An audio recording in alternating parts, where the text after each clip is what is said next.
Hey there folks, welcome to DocTalk. I'm Dr. Dan Thompson. Thanks for joining us today. We're going to have a show with Dr. Bob Rowland, and we're going to talk about some unbelievable things that are happening through genetics in the swine industry that basically are eradicating diseases. Stay tuned.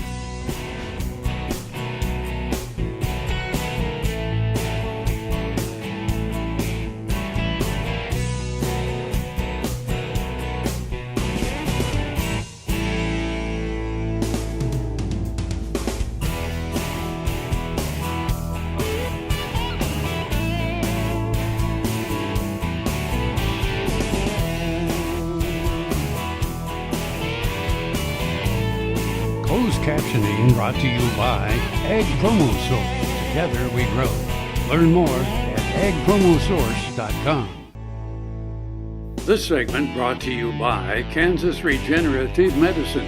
Your stem cells, your health, your life. Hey folks, welcome to DocTalk. We're lucky to catch someone that's pretty busy, that's doing so much research for veterinary medicine in the swine world and beef world and pretty much anything you have a virus. Anywhere there's a virus, yes. Is Dr. Bob Rowland. He is a professor here of virology in the Department of Diagnostic Medicine and Pathobiology at Kansas State University's College of Veterinary Medicine. Thank you so much for being on the show. Well, thanks for having me, Dan. It's, times are changing, but some of the things stay the same. And when we think about some of the old problems or disease pressure problems we have, putting new technology is important, but first we got to kind of identify the problems, right? Absolutely, and as production changes, so do the problems.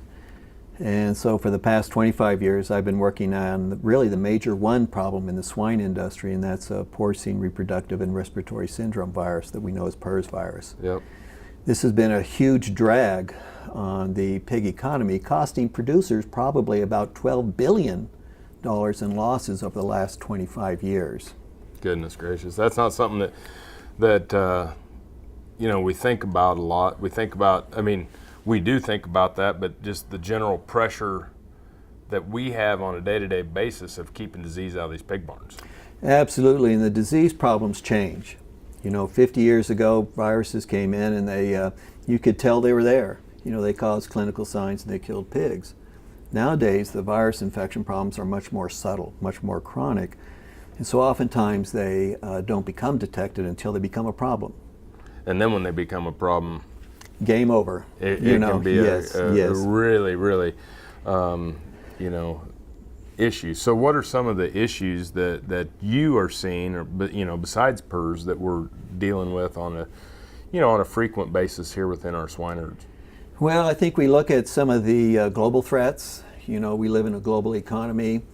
Right now in China, African swine fever is taken off in China, and we think to ourselves, well, we don't think if it will come to the United States, we kind of think when it will be here. And how are some of those diseases transmitted, though? I mean, what are some of the ways that they could be? Because I agree with you. I think a lot of these diseases, it's more of a matter of when, not a matter of if. What are some of the things that concern you as far as the transmission or maybe bringing it over? I don't think too much concerns me, because a lot of this is just part of our normal interaction with countries, normal trade. And I think it's sort of one of the unintended consequences of being a global partner. You bet. So when we're sitting there thinking about global trade, we're thinking about modern production. What you're working on are some solutions for these common issues that will help us continue to have open trade. Absolutely. For some infections, we have good vaccines. For others, we don't, in which case then we have to look for alternative solutions. And that's where the genetic editing of pigs comes in. Cool. Well, let's take a break. We're going to go to commercial, folks. When we come back, I'm going to discuss with Dr. Rowland some of the new technology that we're seeing in the swine industry pertaining to virology and health. You're watching DocTalk. We'll see you after these messages.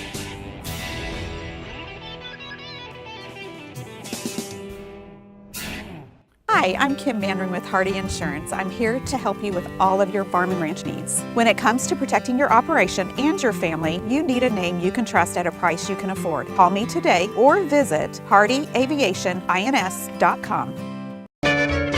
Ag Promo Source is a unique group of marketing specialists with one mission: help your ag business grow. Each affiliate has their own area of expertise, and they work together to bring you advice, products, and services. To get started, visit agpromosource.com. Ag Promo Source. Together we grow.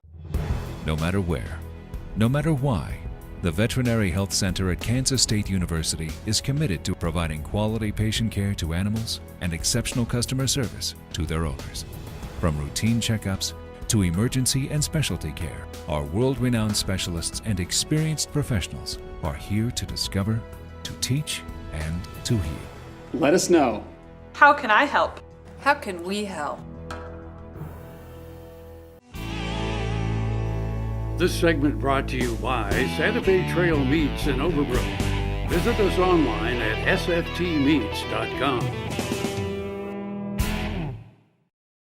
Hey folks, welcome back to DocTalk. Dr. Dan Thompson here with Dr. Bob Rowland, where we work at Kansas State University's College of Veterinary Medicine.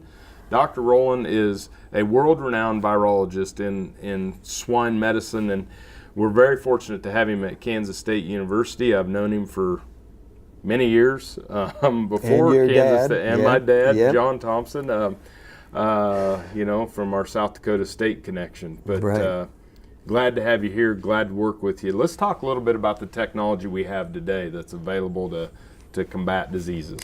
When we look at the new science that we're doing in livestock, we talk about new technologies. And the one thing I always tell producers is that everything you see in modern production comes from a discovery, comes from technology.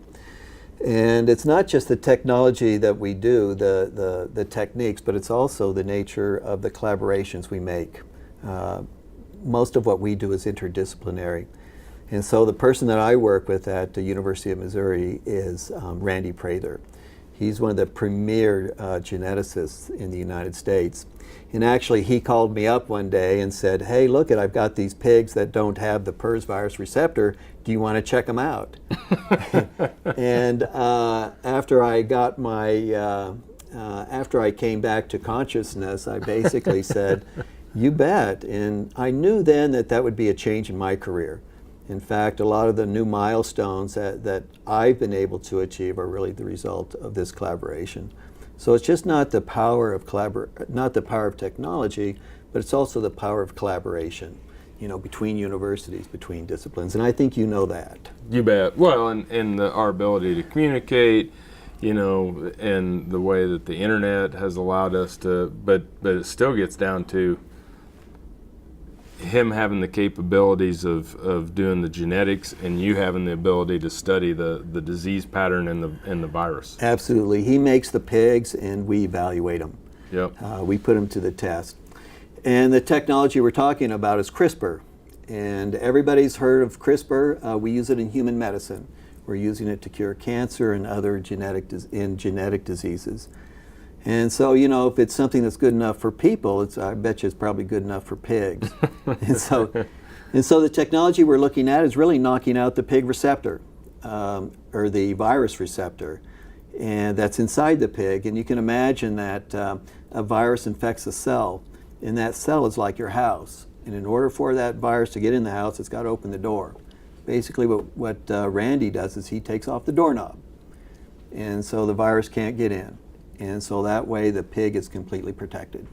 So with the genetic modification through the CRISPR, what he's basically is I think viruses have to live within the cells. They got to be inside the cell, yes.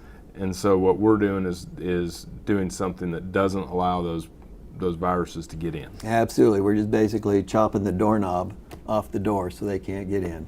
And then what do the viruses do from there? Go find another door? They do nothing. They just go away.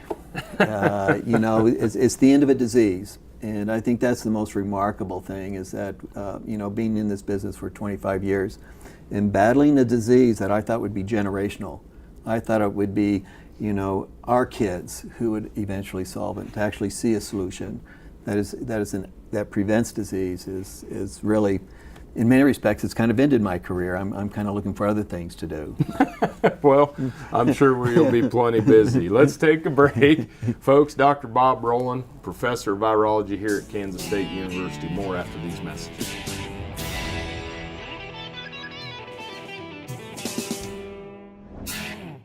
Sure Crop Fertilizers was started by my father, Don Sherman, and my mother, Shirley Sherman.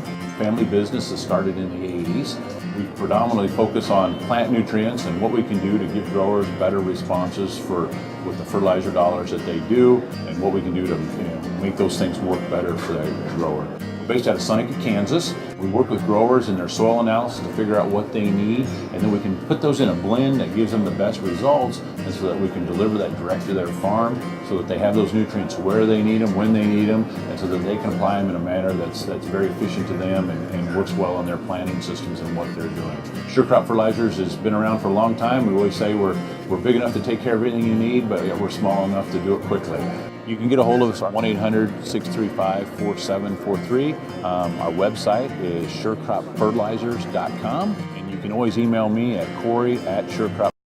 Did you know long-range planning through the checkoff can help keep your business profitable? To successfully pass on cattle operations from one generation to the next, it's important to promote beef and keep farms and ranches profitable. Your beef checkoff helps do that.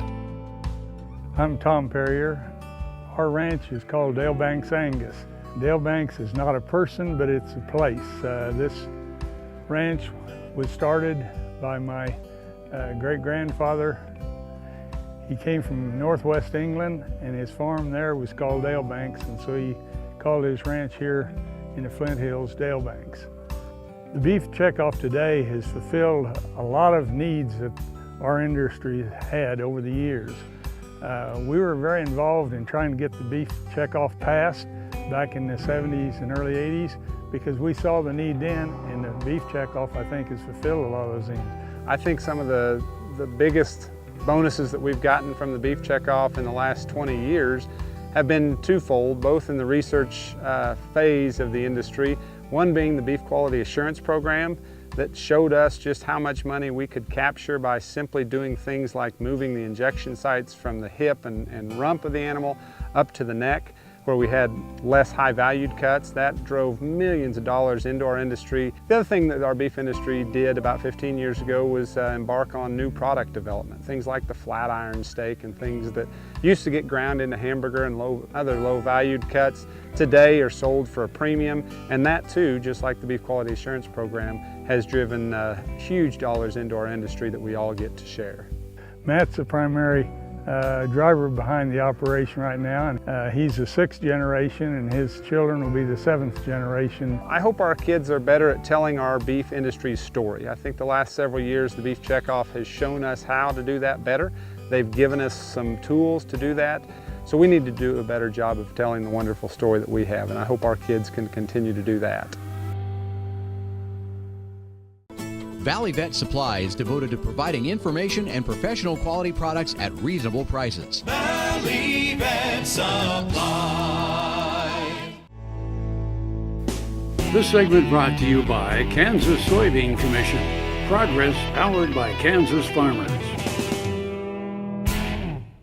Hey folks, welcome back to DocTalk. We're here with Dr. Bob Rowland, who's a professor of virology here at Kansas State University, that through his collaboration with the University of Missouri and Randy Prather has learned how we can genetically modify pigs and study how that those pigs then have immunity or protection against the virus. Absolutely. In fact, what we're doing is we're eliminating disease. And people always ask me about the genetic modification part, and in the case of CRISPR, you just go in and with a little pair of molecular scissors, you just chop out a little piece of the genome, stitch it back together, and you eliminate that receptor. One of the issues we have right now is, well, what do we do next? We know we can cure disease. And Randy has prepared a list of viruses, pig viruses, and we're just going down that list. And we've shown that we can make pigs resistant to porcine reproductive and respiratory syndrome virus.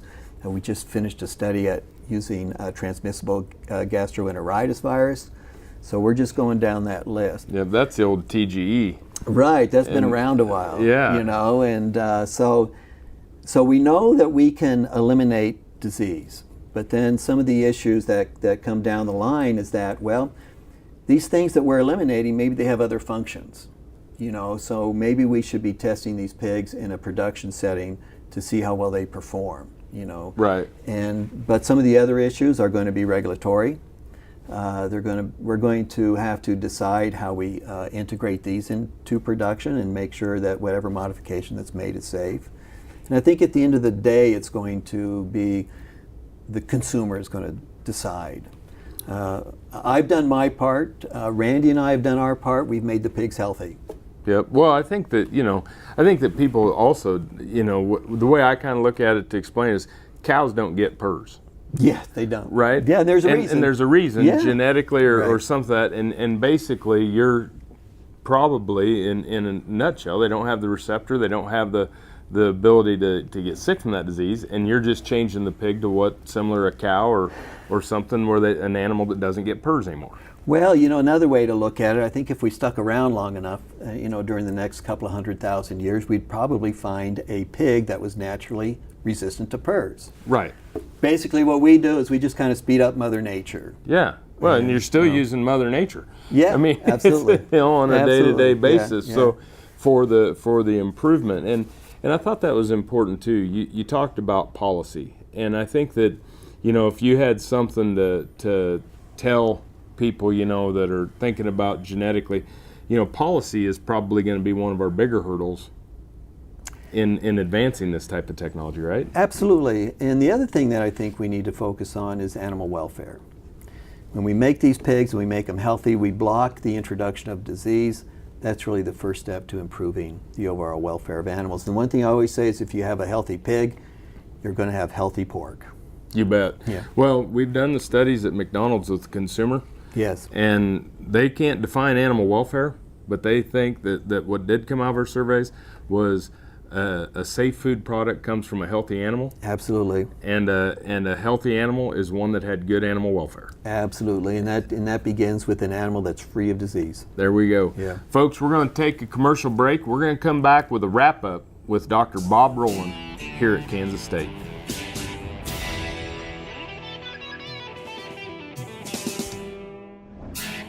Thanks for joining me today for Boehringer Ingelheim's Cattle First. When we start to think about labels that are on bottles of antibiotics, it's extremely important that we follow them. The first thing that's on the label, what species is this indicated for? So it might be for cattle, for horses, for dogs, or cats. Once we understand the species that these products are labeled for, what's the indication? Bovine respiratory disease. Could it be for foot rot? There's a list of species, indications. After that, what's the dosage, what's the route of administration, and then what's the withdrawal time, or the time in which it's safe to take an animal to slaughter from the time in which the animal was last treated until that animal was slaughtered. So, species, indication, dosage, route of administration, withdrawal. All of these are important components on the label, so make sure that you follow them and use antibiotics judiciously. Boehringer Ingelheim's Cattle First.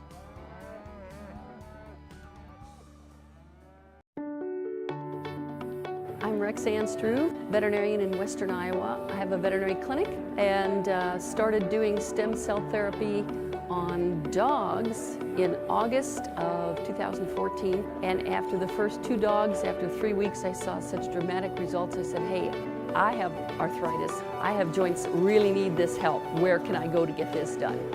I had stem cell therapy done in November of 2014 on my finger joints, my hip, and the ball of my left foot, all of which I'd had real severe problems with. Saw a pretty dramatic improvement in a short amount of time. I would certainly recommend that somebody don't wait until I'm in the position that I was in with the damage already done to my joints. I encourage veterinarians to use it for their animals, and I encourage anybody who sees this video, if you have need, get in contact with these people because this is a phenomenal place to have this done.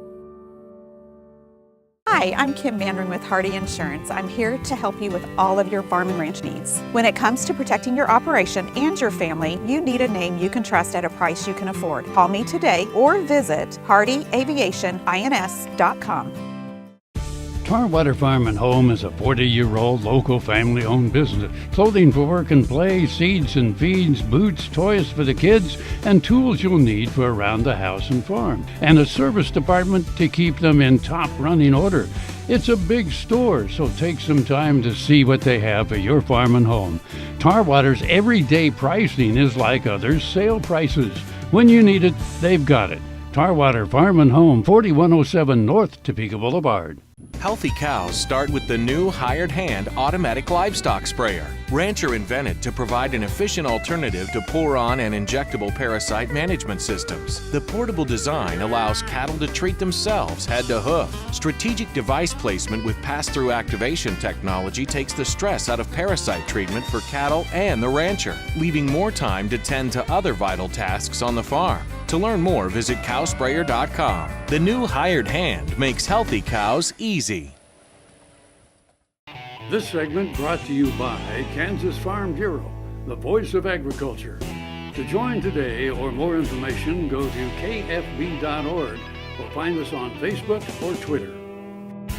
Hey folks, welcome back to DocTalk. I'm here with Dr. Bob Rowland, and Dr. Bob, we talk about eradicating diseases through genetics. Now we're maybe we've always heard, when brucellosis was eradicated, right? Oh, we won't need a vet. When we went from horses to cars, yep. Oh, we're not going to need a veterinarian anymore because we don't need to doctor the horses. And so now, we went through pseudorabies, we've gone through brucellosis. And now you're eradicating diseases genetically. We don't need vaccines, maybe no vets. Well, I think we're always going to need vets. I think as production changes, and you know that production is a moving target. As soon as we see new technology, we see new production methods, and guess what? That creates new ecological niches for new viruses and bacteria. So I doubt our jobs will go away any time soon.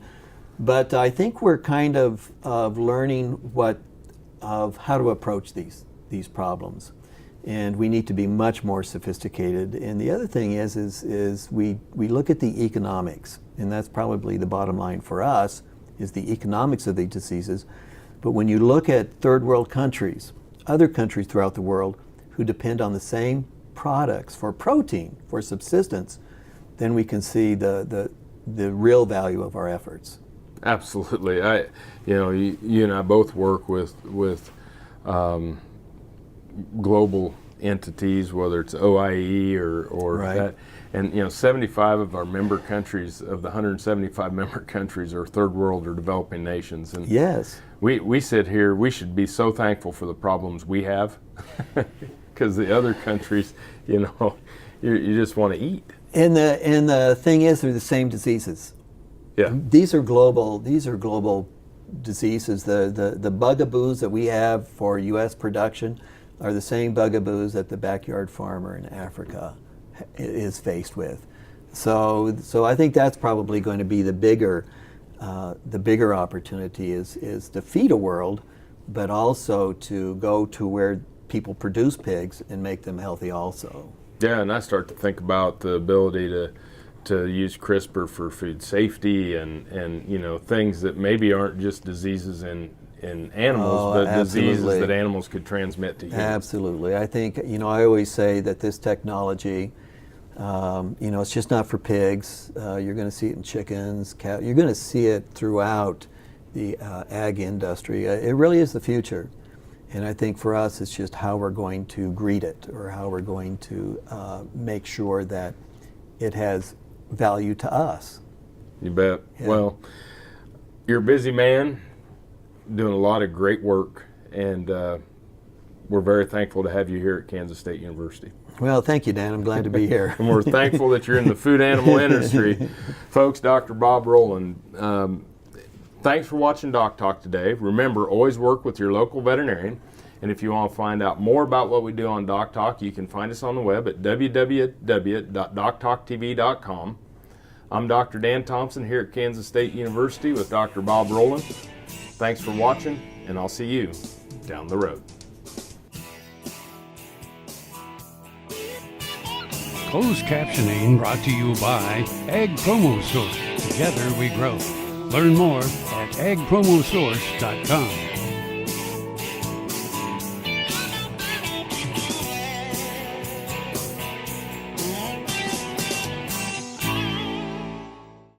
To see this show and past episodes of Ag AM in Kansas, go online to agamandkansas.com.